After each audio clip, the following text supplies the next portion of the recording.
حبيبه الكريم أما بعد أعوذ بالله من الشيطان الرجيم بسم الله الرحمن الرحيم قال الله تبارك وتعالى في القرآن الكريم والكتاب القديم بسم الله الرحمن الرحيم وأما بنعمة ربك فحدث صدق الله العظيم وصدق رسوله النبي الأمي المتين العزيز الكريم قال الله تبارك وتعالى في شان حبيبه الكريم إن الله وملائكته يصلون على النبي يا أيها الذين آمنوا صلوا عليه وسلموا تسليما لبيك اللهم سعديك اللهم صل على سيدنا ومولانا محمد بعدد كل ذرة ألف مرة وبارك وسلم ہزار بار بشویم دہن سے مشک و گلاب ہنوز نام تو گفتن مقام بے ادبیست. ایک جلیل القدر عالم صوفی شیخ اور اپنے وقت کا جید محدث و مفکر جس کو دنیا اسلام مولانا عبدالرحمن جامی کے نام سے یاد کرتی ہے کہ آج تک مشرحین کے نزدیک ان کا بڑا بلند و بالا مقام ہے جن کی شرح جامی آج تک مدرسوں میں پڑھائی جاتی ہے. مولانا عبدالرحمن جامی اپنی شرح کے علاوہ اپنے عشق نبی کی وجہ سے بہت مشہور ہوئے. یعنی یہ مقام و مرتبہ ان کو سرکار سے عشق کی وجہ سے حاصل ہوا. جو رہنے والے تھے جام کے، ایران میں ایک جگہ ہے جام، وہیں کے رہنے والے تھے تو اس لیے جامی کہلاتے تھے. جس طرح مراد آباد میں رہنے والے مراد آبادی کہلاتے ہیں، ہم دانا پور میں رہتے ہیں تو دانا پوری کہلاتے ہیں، جو دلی میں رہتا ہے تو دہلوی کہلاتا ہے. اسی طریقے سے وہ جام کے رہنے والے تھے اس لیے اپنے آپ کو جامی کہتے تھے. اور شاعری میں جب انہوں نے اپنا تخلص رکھا تو وہ بھی جامی ہی رکھا. تو مولانا عبدالرحمن جامی ان تمام اپنی علمی صلاحیتوں کے علاوہ سب سے زیادہ جو ان کو شہرت ملی وہ سرکار دو عالم فخر موجودات سید السادات حضرت محمد مصطفیٰ صلی اللہ تعالی علیہ وسلم سے عشق کے سبب ان کو بڑا بلند اور اعلیٰ مقام حاصل ہوا.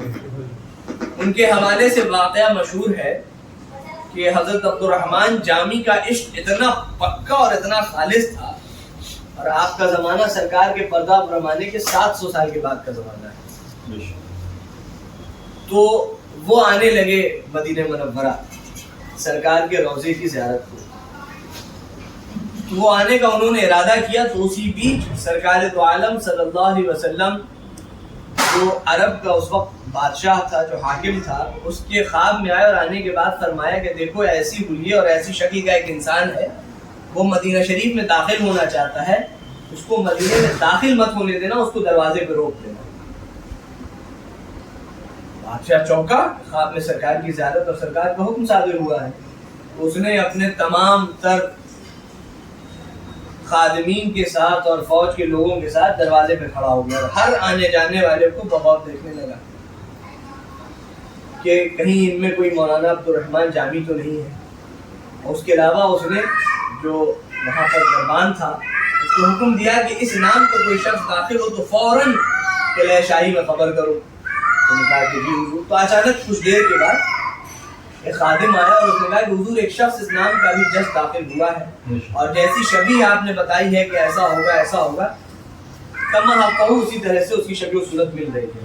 انہوں نے کہا کہ اس کو روکو، میں خود آ رہا ہوں. یہ خود پہنچے بادشاہ اور کہا کہ تم کو مدینے میں آنے کی اجازت نہیں ہے. اس نے سوال کیا کہ کیوں؟ انہوں نے کہا کہ بس میں حاکم وقت میں حکم دے رہا ہوں کہ تم کو مدینے میں آنے کی اجازت نہیں ہے، تم باہر جاؤ. تو بیچارے منہ اترا ہوا ان کا وہ واپس چلے گئے. پھر ان کے اندر ہوا کہ نہیں ہم کو جانا ہے بادشاہ نے. اب انہوں نے بہانہ کیا کہ کچھ فقیر اور سائل جو ہوتے ہیں بھکاری کی شکل و صورت بنا کر کے شہر کے اندر داخل ہونے لگے. بھکاریوں کو کون پوچھتا ہے کون آ رہا ہے کون جا رہا ہے. تو وہ جو ہی شہر کے اندر داخل ہوئے تو پھر اسی رات بادشاہ کے خادمے حاکم کے خادمے سرکار دو عالم صلی اللہ علیہ وسلم جلوہ فرما ہوئے اور کہا انہوں نے کہ حاکم وہ شخص مدینے میں داخل ہو چکا ہے اور اس حلیے کے ساتھ وہ داخل ہوا ہے، اس کو روکو، میرے آستانے پہ آنے سے روکو اس کو. بادشاہ اٹھا اور اس نے اسی وقت رات میں حکم کیا کہ سرائے میں پتہ کرو، کوئی سرائے میں کوئی رکا ہے. تو پتہ چلا کہ 10-12 نئے بھکاری آئے ہیں دوسرے شہر سے، بغداد کے علاقے سے اور شام کے علاقے سے، اور وہ سرائے میں رکے ہیں. سرائے ہوٹل جیسے ہوتا تھا چھوٹا. تو اسی سرائے میں جا کر کے کھجوایا گیا تو پتہ چلا کہ ایک کمرے میں بھکاری کی شکل و صورت بنا کر کے بیٹھے ہیں. اٹھایا ان کو کہ اٹھو، ان کو شہر سے باہر نکالا گیا تھا، تم پھر چلے آ رہے ہو. تو ایک بار، دو بار، اب تیسری بار انہوں نے کیا کیا کہ ان سے برداشت سے باہر ہو گیا. سرکار کے روزے پہ تو حاصل دینی ہے. تو انہوں نے کیا کیا کہ بھیڑ جو چرانے والے ہوتے تھے وہ اپنی بھیڑ کو لے کر کے داخل ہوتے تھے، تو بھیڑ کی کھال کو انہوں نے اپنے اوپر اوڑھ دیا اور ان بھیڑ کے جھنڈ میں جو ہے گھس کر کے شہر کے اندر داخل ہو گئے. کیا لگن ہے کہ رک نہیں ہوئی ہے. وہ اس حالت میں وہ داخل ہوئے اور داخل ہونے لگے، اور اس کے بعد اس رات پھر سرکار دو عالم صلی اللہ تعالی علیہ وسلم اس حاکم کے خواب میں اور کہا کہ اماں اٹھو، تم دیکھو کہ وہ شخص جو ہے بھیڑ کی کھال میں اور اس طریقے سے اپنے چھپا کر کے اپنے آپ کو شہر میں داخل ہو گیا ہے. اس کو روکو میرے درگاہ پہ آنے سے، اس کو روکو میرے روضے پہ آنے سے. تو بادشاہ حکم مانا ہوگا کہ سرکار میرے ماں باپ آپ پہ قربان، آپ حکم فرمائیے کہ اگر یہ شخص گستاخ ہے یا بدتمیز ہے تو میں اس کا گردن اڑا دیتا ہوں. کیا سبب ہے سرکار میرے ماں باپ آپ کے قربان کہ اس شخص کو آپ اندر آنے سے روک رہے ہیں؟ سرکار نے فرمایا کہ یہ شخص میرے عشق سے اس قدر لبریز ہے، میری محبت میں اس قدر ڈوبا ہوا ہے کہ اگر یہ میرے روضے پر آ کر کے مجھ کو سلام کرے گا تو مجھے باہر نکل کر اس کو جواب دینا پڑے گا اور وہ بڑا مغالطہ ہو جائے گا. کیونکہ اولیاء اپنے معجزات کو چھپاتے ہیں، کم سے کم ان کا جو ہے وہ اظہار فرماتے ہیں. تو فرمایا کہ اس قدر خالص ہے اس کا عشق کہ ہم کو باہر نکل کے اس کو جواب دینا پڑے گا. تو وہ مولانا عبدالرحمن جامی اس میں محمدی سے لبریز شعر کہتے ہیں ہزار بار بشورم دہن سے مشک و گلاب فلوس نام تو گفتن مقام بے ادبی، کہ میں اگر ہزاروں اور لاکھوں دفعہ اپنے اس غلیظ منہ کو جس سے میرے جھوٹ بھی نکلتا ہے، جس سے میں مکر بھی کرتا ہوں، جس سے میں لوگوں کو دھوکہ دیتا ہوں، اپنے کاروبار میں غلط بیانی کرتا ہوں، نہ جانے کس کس کو دشنام دیتا ہوں، گالی بکتا ہوں، اس سے فصیح زبان کی جگہ غلیظ زبان کا اس سے جو ہے ادراک ہوتا ہے. اس گناہوں کا منبع و مرکز جو یہ میرا منہ بنا ہوا ہے، اگر اس کو 1000 دفعہ بھی ہم مشک، زعفران، عنبر، عود جیسے عطر سے دھو لیں پھر بھی یا رسول اللہ آپ کے نام کا اس زبان سے اقرار کرنا بے ادبی اور گستاخی ہے. وہ مقام و منزلت سرکار کے اسم مبارک کو حاصل ہے جس کے حوالے سے یہ مولانا عبدالرحمن جامی فرماتے ہیں. اور بزرگوں کے ہاں ایک بڑا سوال اٹھتا تھا کہ آخر کلمہ توحید جو ہمارے یہاں کلمہ طیبہ ہے، لا الہ الا اللہ محمد رسول اللہ، تو ہم لوگ بچپن سے سنتے آ رہے ہیں کہ عشق جو ہے اللہ نے اپنے رسول کو اپنا حبیب قرار دیا ہے. حبیب اللہ اللہ نے کہا ہے، حبیب یعنی محبوب. تو محبوب کو تو ہر کوئی اپنے سے پہلے رکھتا ہے، بعد میں تو نہیں رکھتا. چونکہ یہ عاشقی کے معاملے میں بے ادبی گردانی جاتی ہے کہ آپ خود کو پہلے رکھیے اور محبوب کو بعد میں رکھیے. تو علماء و صوفیہ میں بڑی گفتگو ہوتی تھی کہ آخر کیا سبب ہے کہ اللہ نے کلمے میں اللہ نے رسول اللہ کو اپنا حبیب کہا، باوجود اس کے کلمے میں اپنا نام پہلے رکھا اور رسول اللہ کا بعد میں. تو صاحبان عشق فرماتے ہیں کہ اس لیے کہ حبیب کا نام اتنا مقدس ہے کہ اللہ عز و جل چاہتا ہے کہ پہلے یہ شخص میرا نام لے کر اپنی زبان کو پاک کر لے، اس کے بعد میرے محبوب کا نام لے. تو یہ سرکار تو عالم صلی اللہ علیہ وسلم کے اسم مبارک کو اللہ نے وہ عزت و شان و رفعت و عوج عطا کی ہے جس کی کوئی مثال نہیں، جس کے حوالے سے مولانا عبدالرحمن جامی نے یہ بات کی. اب میں نے یہاں پہ آیت کریمہ کے ٹکڑے کی تلاوت کا شرف حاصل کیا جہاں باری تعالیٰ فرماتا ہے وَأَمَّا بِنِعْمَةِ رَبِّكَ فَحَدِّثْ.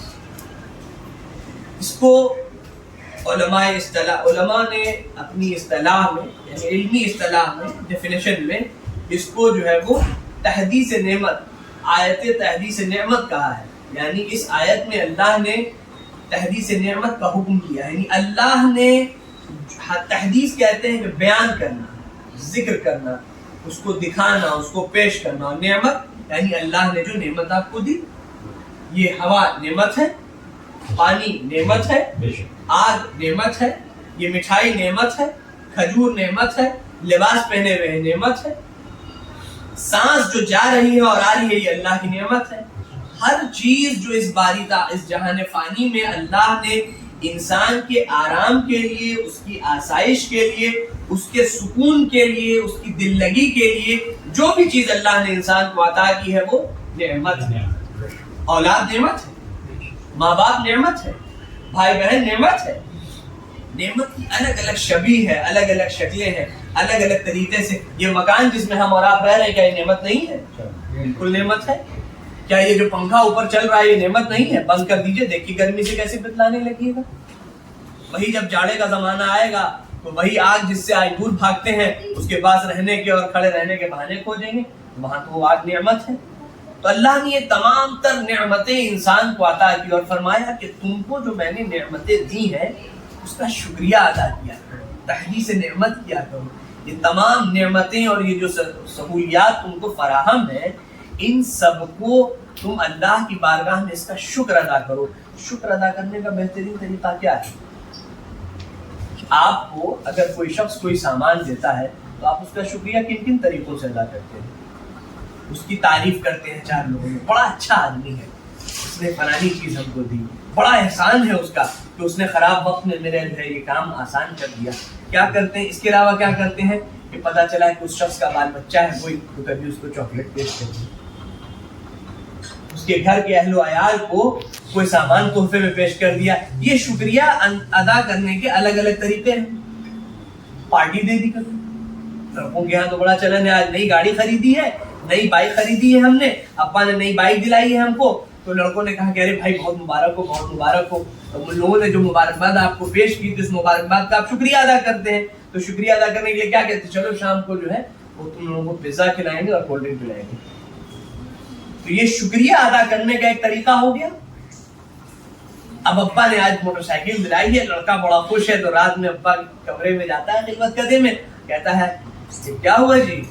ابا تھک گئے ہوں گے، لائیے پاؤں دبا دیں آپ کا، لائیے سر دبا دیں، تھوڑا سا پیٹ دبا دیں، آج بڑا موج میں ہو، ابا موٹر سائیکل دلایا ہے نا، دل بڑا خوش ہے میرا. تو اس چکر میں کیا کر رہے ہیں؟ ابا کے شکریہ کو ادا کرنے کا ایک طریقہ ہے کہ ابا کی خدمت کر رہے ہیں. تو شکریہ ادا کرنے کے الگ الگ طریقے ہیں. تو اللہ نے اب جیسے بالعموم آپ دیکھیے گا کہ جب گھر کسی کا نیا مکان بنتا ہے تو نیا مکان بنتا ہے تو کہتے ہیں امام صاحب سنیے، حاجی صاحب سنیے، میرا مکان نیا بنا ہے، ہم لوگ کل جو ہے اس میں داخل ہو رہے ہیں تو قرآن خوانی کی ایک چھوٹی سی مجلس رکھی ہے، آپ لوگ آئیے، کھانا ہمارے یہاں کھانا ہے، آپ بریانی کا اہتمام کیا ہے ہم نے. ہاں ضرور ضرور. تو یہ اہتمام کیوں کیا ہے؟ یہ اہتمام کیوں کیا ہے آپ نے؟ اس لیے اہتمام کیا کہ اللہ نے آپ کو مکان جیسی نعمت ادا کی، آپ اس کا شکریہ ادا کر رہے ہیں. تو اللہ کا شکریہ کس طرح ادا کر رہے ہیں؟ جس طرح کوئی آپ پہ احسان کرتا ہے تو آپ اس کے اہل عیال پہ کچھ خرچ کرتے ہیں، کچھ تحفہ دے دیتے ہیں، جس سے تو اللہ نے اس تمام عالم کو اپنی رعایا قرار دیا ہے. تو ہم اللہ کی مخلوق کی خدمت کرتے ہیں تو اللہ کا شکریہ ادا کر دیتے ہیں. اللہ کا ذکر اپنی مجلس میں کرتے ہیں تو اس کا شکر ادا کرتے ہیں. تو یہ ساری چیزیں نعمت ہے. لیکن غضب یہ کہ باری تعالیٰ فرماتا ہے اپنے حبیب سرور دو عالم فخر موجودات سید عالم حضور احمد مجتبی محمد مصطفیٰ صلی اللہ تعالی علیہ وسلم کی بارگاہ میں کہ حبیب اگر آپ کو بنانا مجھے مقصود نہ ہوتا تو نہ میں یہ آسمان بناتا نہ میں یہ زمین بناتا. حدیث شریف کا مفہوم لولاک لما خلقت الافلاک. باری تعالیٰ نے ہم مخاطب ہو کے فرمایا کہ حبیب اگر آپ کو بنانا اور آپ کو ظہور کرنا میرا مقصد نہ ہوتا تو نہ یہ آسمان بناتا نہ یہ زمین بناتا اور جو کچھ اس کے درمیان ہے. تو گویا کہ آسمان ہمارے لیے نعمت ہے، زمین ہمارے لیے نعمت ہے، اور اس کے درمیان جتنی چیزیں ہیں، ہوا ہے، پانی ہے، آگ ہے، مکان ہے، گھر ہے، اولاد ہے، ہر چیزیں جس نعمت عظما کے طفیل ہمیں ملی تو کیا ہی اچھا ہے کہ ہم اس نعمت کا تحدیث ادا کریں. تو ہم اور آپ جانتے ہیں کہ اس ماہ مبارک میں تاریخ میں اختلاف ہے علماء کے ہاں، باوجود اس کے اس پہ عقیدہ ہے اس ماہ مبارک میں اللہ عز و جل نے ہمارے درمیان ہماری ہدایت کے لیے ہم میں سے ایک نبی محبوس فرمایا جس کو دنیا حضرت رسالت مآب سرکار دو عالم صلی اللہ علیہ وسلم کے نام سے جانتی ہے، اور اللہ نے ان کے صدقے، اس نعمت عالی کے صدقے یہ تمام نعمتیں ہمیں فراہم کی۔ تو بہترین طریقہ کیا ہے اس کا کہ ہم اس نعمت کا شکر ادا کر دیں جس کے صدقے میں ساری نعمتیں۔ اب ایک زمین ہے جہاں پہ کھیتی ہوتی ہے، اور اس کھیتی والی زمین سے گیہوں اگتا ہے، اور اس گیہوں کو نکال کر کے ہم جا کے پسواتے ہیں تو اس سے آٹا تیار ہوتا ہے، اس آٹے کو پانی میں ڈال کے گوندھتے ہیں تو جا کے روٹی پکتی، اس روٹی تیار ہوتی ہے، اس روٹی کو ہم چولہے پہ پکاتے ہیں تو وہ آمادہ ہوتا ہے، پھر ہم اس کو کھاتے ہیں تب وہ ہم کو فراہم ہو جاتی ہے۔ یعنی کہ اس روٹی کے نوالے کو جو ہمارے حلق تک داخل ہوا، کتنے مراحل طے کیے، کتنی نعمتوں کا چین لگا ہوا ہے اس میں۔ اگر آگ نہ ہوتی تو روٹی نہیں پکتی، آگ رہتی اور آٹا نہ بنتا تو ہو نہیں پاتا۔ آٹا کے لیے گیہوں چاہیے تھا، گیہوں کو روپنے کے لیے زمین چاہیے تھی، زمین کے اندر پانی چاہیے تھا، تو ساری نعمتیں ایک دوسرے سے ملی بھی ہیں۔ لیکن اگر کوئی کہے کہ اس زمین کا بڑا شکر ہے کہ جس نے ہم کو اناج پیدا کر کے دیا، جس کو ہم نے کھایا، تو جب ہم نے زمین کی تعریف تو خود بخود ساری چیزوں کی تعریف ہو گئی۔ اسی طریقے سے جب ایک جڑ کی تعریف کر دیتے ہیں، جب ایک نعمت عالی کی ہم تعریف کریں گے تو اس کے صدقے میں جو نعمتیں ہمیں ملی ہیں ان سب کا شکر ادا ہو جائے گا۔ تو اسی وجہ سے باری تعالیٰ نے اور سرکار نے وہ نعمت، جس نعمت کو اللہ نے، دیکھیے نعمت کے ساتھ ایک بڑا اہم چیز لگا ہوا ہے۔ پانی اور آگ اور ہوا جس طرح نعمت ہے، اگر یہ ضرورت سے زیادہ ہو جائے تو یہ زحمت بن جاتی ہے۔ اس لیے اللہ نے اپنی نعمتوں کو رحمت نہیں کہا ہے، نعمت کہا ہے، چونکہ نعمت اگر اپنے حد سے گھٹ جائے یا اپنی حد سے بڑھ جائے تو زحمت بن جاتی ہے۔ اس کی مثال ابھی آپ پانی دیکھ لیجیے، پانی کتنی بڑی نعمت ہے۔ رمضان میں پتہ چلتا ہے مغرب کی اذان کے وقت کہ پانی کتنی بڑی نعمت ہے، لیکن یہی نعمت جب اپنی حد سے آگے بڑھ جا رہی ہے تو سیلاب لا رہی ہے، لوگوں کے مکان ضائع ہو رہے ہیں، لوگوں کے لیے زحمت ہے۔ لیکن واحد ایسی نعمت ہے اللہ عز و جل کی جو نعمت عالی ہے، جس کو اللہ نے نعمت نہیں رحمت گردانا ہے، کہ وہ اپنی ہر صورت میں رحمت ہے، اور وہ رحمت صرف کسی ایک شخص کے لیے نہیں ہے، وہ رحمت تمام عالم کے لیے رحمت ہے۔ صرف انسان مسلمانوں تک اس کی حد نہیں ہے، صرف انسانوں تک حد اس کی نہیں ہے، صرف چرند و پرند تک اس کی حد نہیں ہے، عالم میں جو کچھ ہے وہ سب کے لیے رحمت ہے۔ اس لیے باری تعالیٰ نے سرکار کی شان میں فرمایا وَمَا أَرْسَلْنَاكَ إِلَّا رَحْمَةً لِلْعَالَمِينَ، اور اے رسول ہم نے آپ کو تمام عالم کے لیے رحمت بنا کے بھیجا۔ تو تمام عالم کے لیے سرکار میں ہم رحمت عالی ہے۔ رحمت عالی ایک ایسی نعمت جو اپنے آپ میں سراپا رحمت ہے، تو جب ہم اس کا ذکر خیر کرتے ہیں تو خود بخود تمام تر نعمات جو اللہ نے ہمیں عطا کی ہیں ان کا پتہ ہو جاتا ہے۔ یہ مقام و مرتبہ سرکار رسالت مآب کو حاصل ہے۔ اس ماہ مبارک میں ہم نے یہ محفل چھوٹی سی سجائی کہ جس میں اس رحمت کو جس نے ہمیں عطا کیا ہے پہلے ہم اس کا ذکر کریں۔ اسی لیے ہم نے اللہ عز و جل کا ذکر کیا تاکہ ہمارے دل کو سکون اور اطمینان مل جائے، پھر ہم توجہ کے ساتھ سرکار رسالت مآب کی شخصیت کی طرف متوجہ ہوں۔ اور قرآن شریف میں اللہ عز و جل نے فرمایا الا بذکر اللہ تطمئن القلوب، بے شک دلوں کا اطمینان، قلب کا اطمینان میرے ذکر سے ہے۔ اب وہ ذکر جس انداز میں کیا جائے، پانی پی کر کے رکھتے ہیں الحمدللہ کہتے ہیں، ذکر باری تعالیٰ، گھر میں داخل ہوتے ہیں بسم اللہ کہتے ہیں، ذکر باری تعالیٰ ہے۔ اب یہ خاص محفلیں کی بھی ذکر کا طریقہ ہے، اولیاء صوفیاء ائمہ کے ہاں یہ طرز ہے کہ ذکر کا ایک طریقہ ہے کہ خاص توجہ مرکوز کر کے اللہ کے صفاتی اسماء کا ذکر کرتے ہیں، جس ذکر کے اثرات پیدا ہوتے ہیں انسان کے۔ حضرت بایزید بستامی علیہ رحمۃ الرضوان فرماتے ہیں ان کی بارگاہ میں ایک شخص آیا، ان کی خانقاہ میں ذکر کی مجلس چل رہی تھی اور بیٹھ کر کے تسبیح اللہ اللہ اللہ کا لوگ ذکر کر رہے تھے، تو وہ شخص معترضین میں سے تھا، اعتراض کرتا ان کا کہ کیا کر رہے ہو، کیا فائدہ ہوگا اس کا؟ تو حضرت بایزید بستامی خاموش بیٹھے رہے۔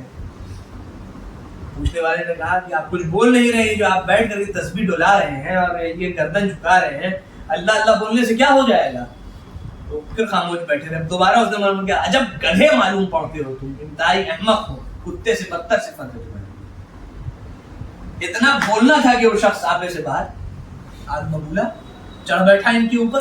آپ کی ہمت کیسے ہوئی ہم کو اس طرح بولنے کی؟ آپ نے کہہ کیسے دیا ہم کو؟ اور یہ اور وہ اور وہ. تو حضرت بایزید بستامی مسکرائے اور کہا کہ عزیزم رکو، صبر کرو، سانس لو، ٹھہرو. جی میں نے تم کو دنیا کا ایک حقیر جانور ہے گدھا، اس کا نام لیا ایک بار تمہارے اوپر کہ تم گدھے ہو. تو ایک بار ایک گدھے جیسے حقیر جانور کا نام لینے پر تمہارے مزاج پہ یہ اثر پڑا، تو جو خلاق عالم ہے اگر میں اس کے نام کا ذکر اپنے دل پر 100 دفعہ 1000 دفعہ کہتا ہوں تو میرے دل پہ اثر نہیں ہوگا. جب ایک گدھے کے نام کو آپ کو بلانے پہ جب آپ پہ یہ اثر پیدا ہوا کہ آپ غصے میں آ گئے، تیش میں آ گئے، تیور میں آ گئے، جلملا اٹھے، تو کیا اللہ عز و جل کا نام لیں گے تو آپ کے دل پہ، آپ کے دماغ پہ، آپ کی روح پہ، آپ کے جسم پہ اس کا اثر نہیں ہوگا. اسی لیے جب ہم پانی پیتے ہیں، کسی کی طبیعت خراب ہوتی ہے تو اس پہ سورہ شفا یعنی سورہ فاتحہ پڑھ کے دم کر کے دیتے ہیں تو اس سے اس کو شفا ہو جاتی ہے. یہ اللہ کے نام کے فائدے ہیں کہ اس کا نام زبان سے لیا جاتا ہے تو اس کی تاثیر پیدا ہوتی ہے. اسی لیے ذکر کی مجلس کا اہتمام اولیاء اور صوفیاء کرتے تھے. دن بھر ہم گناہ میں ڈوبے رہتے ہیں، سڑے رہتے ہیں، تو اس سے دل پہ جو زنگ لگ جاتا ہے، اس زنگ کے اوپر جب اللہ کے نام کا ہتھوڑا مارتے ہیں تو اس سے زنگ چھوٹتا ہے، دل صاف ہوتا ہے، واپس سے چمک پیدا ہوتی ہے. اور پھر جب اللہ عز و جل کا نام لیتے ہیں تو اللہ کے نام میں ایک گرمی ہے، ایک جلال ہے، اور اس جلال سے انسان پہ ایک روب طائب ہوتا ہے. پھر اس روب کو ٹھنڈا کرنے کے لیے سرکار دو عالم صلی اللہ علیہ وسلم کا نام مبارک لیتے ہیں جو قلب کو ٹھنڈک، فراغت، اطمینان عطا کرتا ہے، اور پھر یہ معاملات طے پاتے ہیں. تو ہمیں اللہ عز و جل کہنے سننے سے زیادہ عمل کرنے کی توفیق عطا فرمائے.